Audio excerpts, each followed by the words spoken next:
I like to think about the skills needed to thrive in the 21st century is actually slightly more holistic than just skills in isolation.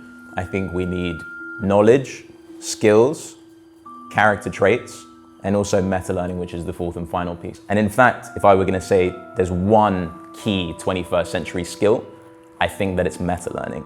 Because in a world that is constantly changing, we need to be able to adapt. We need to learn new skills, not just to make progress, but just to stand still. I think that we're going to have to move much more towards developing more relevant skills, much more towards developing things that people call soft skills and so on and so forth, but creating environments where those happen naturally, rather than teaching. You can't teach empathy in the abstract. You can't watch a course and become more empathetic. Maybe it will give you some mental models to think about it, to empathize with another person, but ultimately these things have to be done in practice. And that's where I think a blended approach of delivering information online, but also reflecting and discussing in person is going to be the way forward. What we need to do is we need to create the conditions, the environment where people feel comfortable to learn.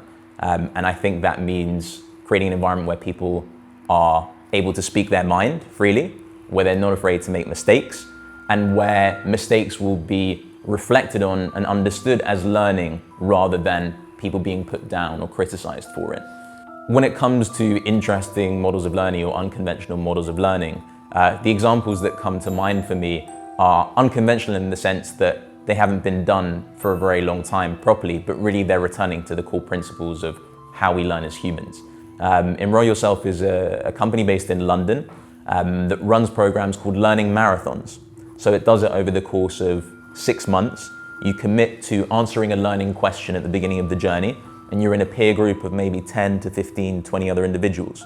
So one person might be trying to answer the question of what economic systems do we need to thrive in the 21st century? The other person might be saying, how do we develop more mindfulness and empathy in the workplace? Another person might be saying, how can we teach important life lessons through studying Greek mythology? So many different range of amazing things. And I think that also creates multidisciplinarity.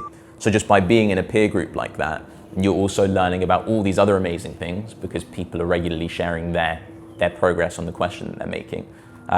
So I think, again, the length of time that you're allowed, the marathon idea that you can really work on something for a long period of time, is true and accurate to what it actually takes to learn something.